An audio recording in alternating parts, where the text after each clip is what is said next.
ಸದನದಲ್ಲಿ DCM DK Shivakumar ಅವರು ಆರ್ಎಸ್ಎಸ್ನ ಗೀತೆ ಹಾಡಿದ್ದು ಅವರದ್ದೇ ಪಕ್ಷದ ನಾಯಕರ ಕೆಂಗಣ್ಣಿಗೆ ಗುರಿಯಾಗಿದೆ. ಒಬ್ಬೊಬ್ಬರು ನಾಯಕರು ಒಂದೊಂದು ರೀತಿಯ ಹೇಳಿಕೆಯನ್ನು ಕೊಡ್ತಾ ಇದ್ದಾರೆ. ಆರ್ಎಸ್ಎಸ್ ಗೀತೆ ಹಾಡಿದ್ದಕ್ಕೆ ಸಚಿವರಾಗಿರುವಂತಹ ರಾಮಲಿಂಗಾರೆಡ್ಡಿ ಬೇಸರವನ್ನು ವ್ಯಕ್ತಪಡಿಸಿದ್ದಾರೆ. ಆರ್ಎಸ್ಎಸ್ ಸ್ವಾತಂತ್ರ್ಯ ಚಳವಳಿಯಲ್ಲಿ ಅವರ ಪಾತ್ರ ಏನೂ ಇಲ್ಲ. 57 ವರ್ಷ ಆರ್ಎಸ್ಎಸ್ ಕಚೇರಿ ಮೇಲೆ ನಮ್ಮ ತ್ರಿವರ್ಣ ಧ್ವಜ ಹಾರಿಲ್ಲ. ಅವರ ಬಗ್ಗೆ ಮಾತನಾಡುವುದು ಬೇಡ ಅಂತೇಳಿ ರಾಮಲಿಂಗಾರೆಡ್ಡಿ ಅವರು ಹೇಳಿಕೆಯನ್ನು ಕೊಟ್ಟಿದ್ದಾರೆ. ಗಮನಿಸ್ತಾ ಹೋಗೋದಾದ್ರೆ ಸದನದಲ್ಲಿ ಡಿಸಿಎಂ ಡಿಕೆ ಶಿವಕುಮಾರ್ ಅವರು ಆರ್ಎಸ್ಎಸ್ನ ಗೀತೆ ಹಾಡಿದಂಥ ವಿಚಾರಕ್ಕಾಗಿ ಈಗ ಪರ ವಿರೋಧ ಚರ್ಚೆಗಳು ಆರಂಭ ಆಗಿದೆ. ಅವರದ್ದೇ ಪಕ್ಷದ ನಾಯಕರು ಒಂದಷ್ಟು ವಿರೋಧವನ್ನು ವ್ಯಕ್ತಪಡಿಸುವಂತ ಕೆಲಸವನ್ನ ಮಾಡ್ತಾ ಇದ್ದಾರೆ. ಡಿಸಿಎಂ ಡಿಕೆ ಶಿವಕುಮಾರ್ ಅವರ ಹೇಳಿಕೆ ಕಾಂಗ್ರೆಸ್ನ ನಾಯಕರ ಕೆಂಗಣ್ಣಿಗೆ ಗುರಿಯಾಗಿದೆ. ರಾಮಲಿಂಗಾರೆಡ್ಡಿ ಅವರು ಮಾತನಾಡಿದ್ರು. ಸ್ವತಂತ್ರ ಹೋರಾಟದಲ್ಲಿ ಆರ್ಎಸ್ಎಸ್ನ ಪಾತ್ರ ಏನೂ ಇಲ್ಲ ಅಂತ ಅವರು ಹೇಳ್ತಾ ಇದ್ದಾರೆ. ಅಷ್ಟೇ ಅಲ್ಲದೆ 57 ವರ್ಷಗಳ ಕಾಲ ಆರ್ಎಸ್ಎಸ್ನ ಕಚೇರಿಯ ಮೇಲೆ ತ್ರಿವರ್ಣ ಧ್ವಜ ಹಾರಿಲ್ಲ. ಈ ರೀತಿಯಾಗೂ ಕೂಡ ಆರೋಪವನ್ನು ರಾಮಲಿಂಗಾರೆಡ್ಡಿ ಅವರು ಮಾಡಿದ್ದಾರೆ. ಮೊನ್ನೆ ಸದನದಲ್ಲಿ ಡಿಸಿಎಂ ಡಿಕೆ ಶಿವಕುಮಾರ್ ಅವರು ಆರ್ಎಸ್ಎಸ್ನ ಗೀತೆ ಹಾಡಿದರು. ನಮಸ್ತೆ ಸದಾ ವತ್ಸಲೆ ಎನ್ನುವಂಥ ಸಾಲುಗಳನ್ನು ಹೇಳ್ತಾ ಇದ್ದಂತೆ ಪರ ವಿರೋಧ ಚರ್ಚೆಗೆ ಕಾರಣವಾಗಿತ್ತು.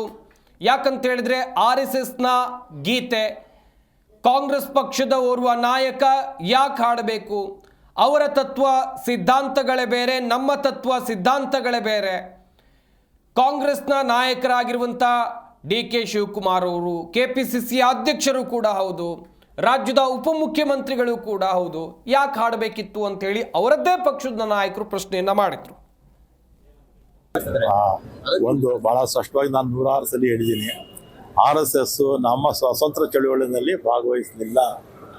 ಸ್ವಾತಂತ್ರ್ಯ ಚಳುವಳಿನಲ್ಲಿ ಅವರ ಪಾತ್ರ ಏನೂ ಇಲ್ಲ.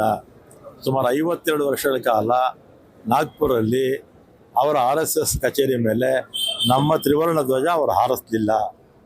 ಎಷ್ಟು 52 ವರ್ಷಗಳ ಕಾಲ ತ್ರಿವರ್ಣ ಧ್ವಜ ಹಾರಿಸಲಿಲ್ಲ. ರಾಷ್ಟ್ರ ನಮ್ಮ ದೇಶದ ಸ್ವಾತಂತ್ರ್ಯಕ್ಕೆ ಅವರ ಕೊಡುಗೆ ಏನೂ ಇಲ್ಲ.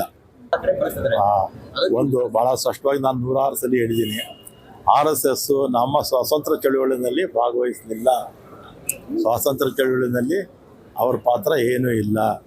ಸುಮಾರು 52 ವರ್ಷಗಳ ಕಾಲ ನಾಗ್ಪುರಲ್ಲಿ ಅವರ RSS ಕಚೇರಿ ಮೇಲೆ ನಮ್ಮ ತ್ರಿವರ್ಣ ಧ್ವಜ ಅವರು ಹಾರಿಸಲಿಲ್ಲ.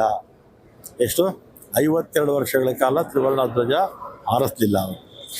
ರಾಷ್ಟ್ರ ನಮ್ಮ ದೇಶದ ಸ್ವಾತಂತ್ರ್ಯಕ್ಕೆ ಅವರ ಕೊಡುಗೆ ಏನೂ ಇಲ್ಲ.